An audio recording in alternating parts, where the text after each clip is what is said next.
kelasy tovovavy mbola naratsy ny kely zay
Tomboky lasy tomboky vavy enim-bolana ratsakely zay no ny tafa taminareo teto ny tenako nanambara fa irotsaka hovidina osolo mamboaka ny Madagasikara amin'ny anarana ny tsy miankina ao amin'ny boriboritany fahatelo Antananarivo. Namparantena fa osa maintsy ary ho feon'ny vahoaka.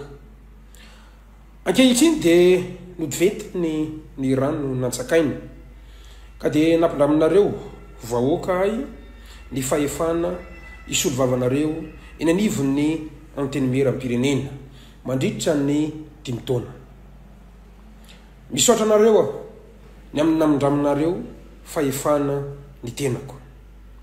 Isan'ny tandrosika ny anova ny fomba fanaovana politika eto Madagasikara ary ho atomboka eny amin'ny lapany Tsimbazaza izany.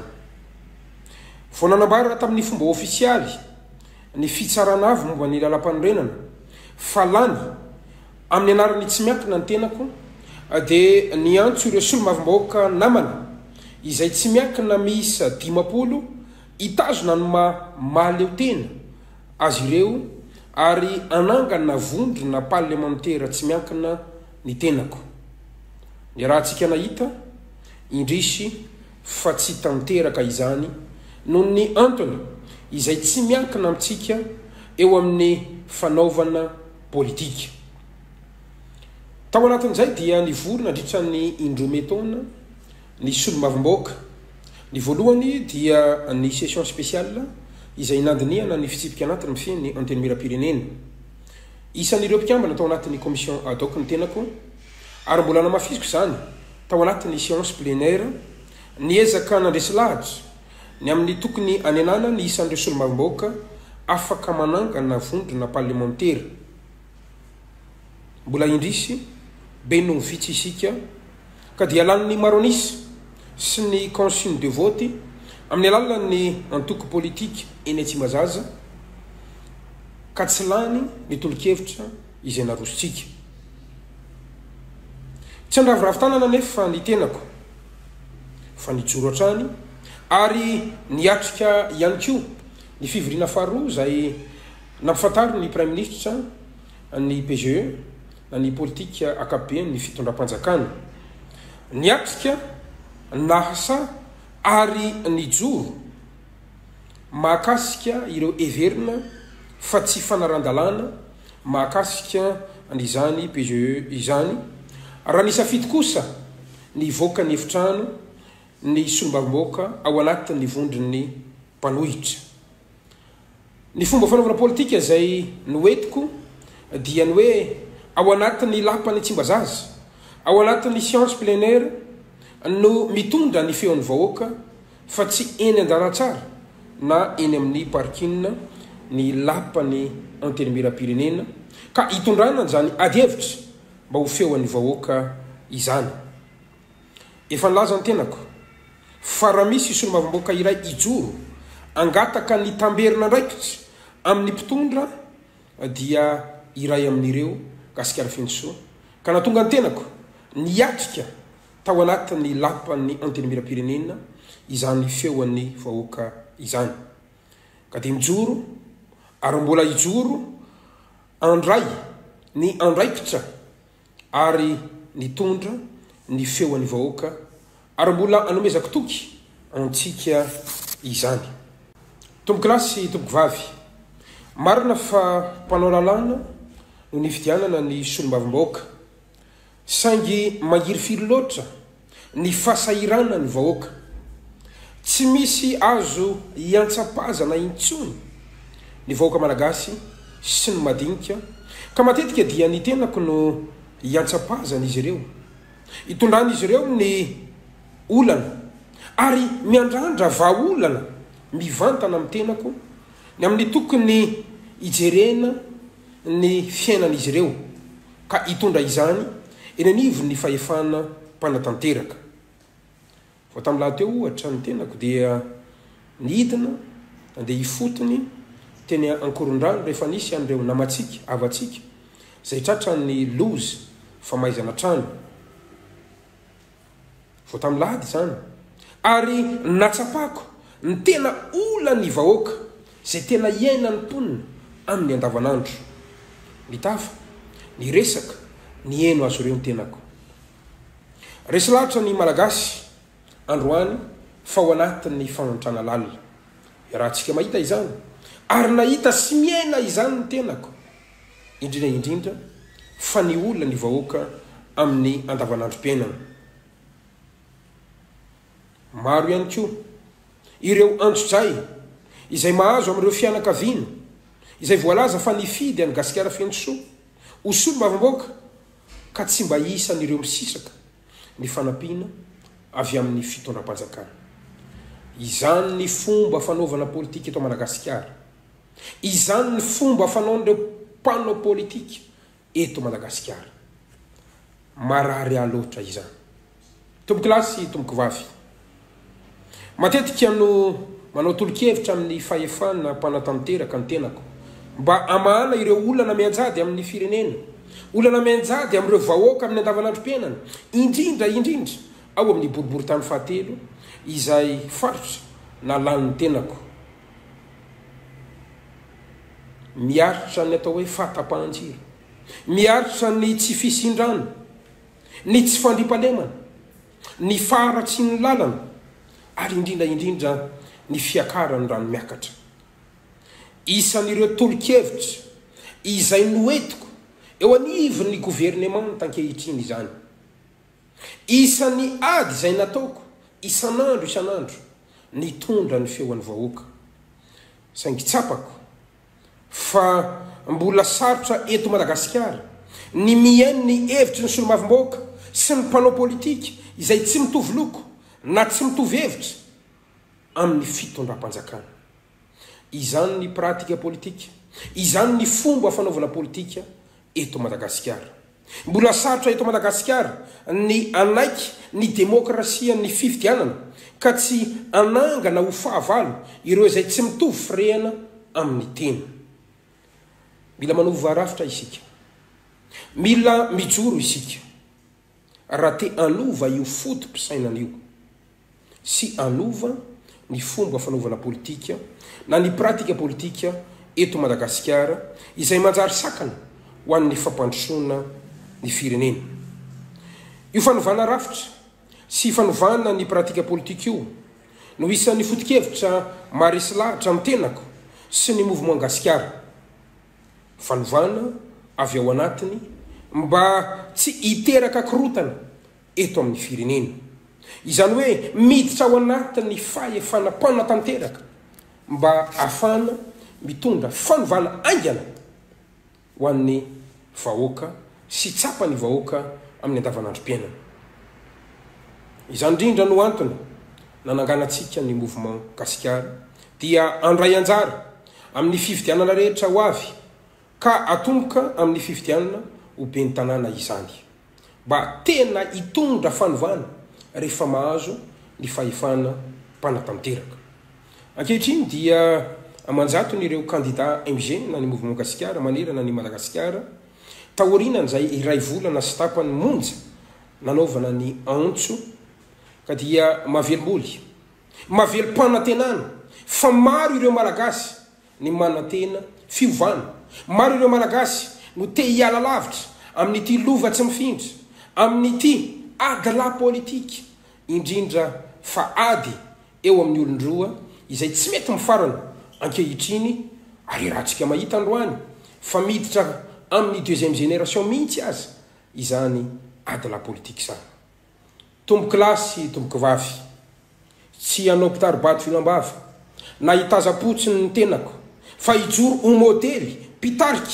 atrany mba atratsaratsika ny tanjona izay napetraka hoentiny mouvement Gasikara izany indrindra no nanapa-kevitra irotsaka ho vitina ho candidat ho ben'ny tanàna eto Antananarivo renivohitry Madagasikara fotoana zao anoritana lalana vaovao fotoana zao hitondrana fomba fanaovana politika vaovao fotoana zao afahantsika mijoro miala lavitra amin'ny adala politika fotoana zao hialantsika amin'ny lova tsy mifindra ho an'ny fanaovana politika na ny fipotona ny fahefana antonany maro fotoany zao ijoroantsika vahoaka malagasy indrindra fa isika eto Antananarivo renivohitra. Tomboky lahy sy tomboky vavy, aoka izay ny fanaovana ny renivohitra Madagasikara ho ringa na ho sahanady politika eo amin'ny olondroa izay manao takalinaina amin'ny fampandrosoana mpifamelona ara-politika no ilazantsika izany.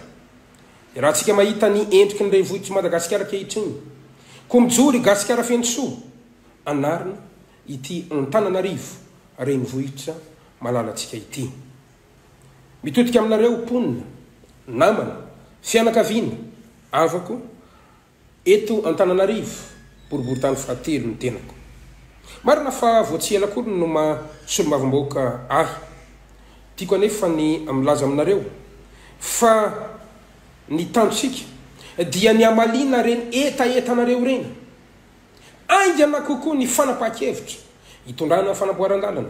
Aingana ihany kokoa ny fanapahan-kevitra hijerena ny olona jiro sy ny rano, ny etra-trano, ny elakelan-trano, io ady tany tsy mety mifarany eto amboriboritany fahatelo io raha mandray ny andraikitra amin'ny toerany mpanatanteraka isika indrindra fa ny maha be ny tanàny. Manoloana ny fanaovana politika maloto dia mijoro isika indrindra fa ny fomba fanaovana politika eny Tsimbazaza izay mbola tsy miova ankehitriny dia mila miditra ao anatin'ny fahefana mpanatanteraka isika mba azahoana manatanteraka an'izany asa fampandrosoana rehetra izay takinareo sy andrasanareo izany. Tsy afaka iandro 5 taona intsony isika fa tsy maintsy androany isika dia mandray ny andraikitra ataontsika ahoana ny tazana mandritra ny 5 taona izao fampitena misy eto amin'ny firenena, izao fomba fanaovana politika ratsy eto amin'ny firenena izao. Tadidio mandrakariva fa voaloha mpitiavako ianareo vahoaka ny boriboritany fahatelo eto amin'ny sehatra politika. Tsy ho adiniko mandrakizay ary ato am-poko mandrakariva ianareo.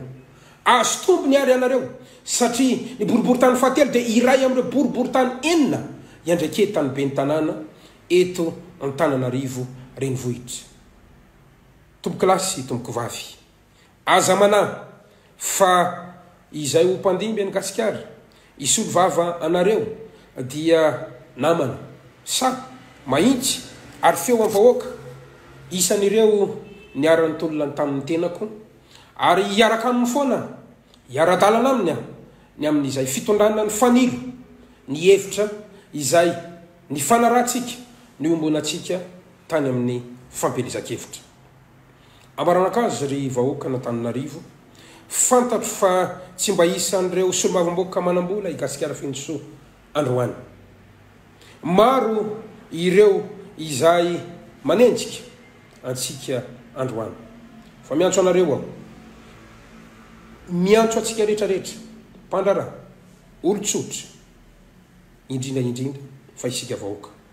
Miantso tolo-tanana avy aminareo aho mba ifanohana anovantsika ny tanàna n'Antananarivo sy Madagasikara mihitsy. Olombelona, hevitra, vavaka, vola na fitaovana ilaitsika avokoa izany rehetra izany raha sitraka. Efa misy moa ny laran'ny telefônina izay ahafahantsika mifanampy sy mifandray mahakasika izany. Farany dia misaotratsika rehetra indrindra fa ireo mpiaradia ny ekipa ny MG eto amin'ny Fobe sy any amin'ny faritra rehetra natoky niny fa isika no miaraka no afaka hitondra fanovana ho an'i Madagasikara sy araka andresy ao anatin'izao tolona hiatrehantsika izao. Afatra fanentanana dia manomboka amin'ny ady isika androany. Tomboky lahy sy tomboky vavy, raha tsy iza, raha tsy ianao dia iza no andrasantsika hitondra fanovana. Ary raha tsy androany dia iandro oviana isika. Fotoana zao, leratsika zao mandeha ny lalao, mankasiraka tomboky lahy, mankatelina tomboky vavy.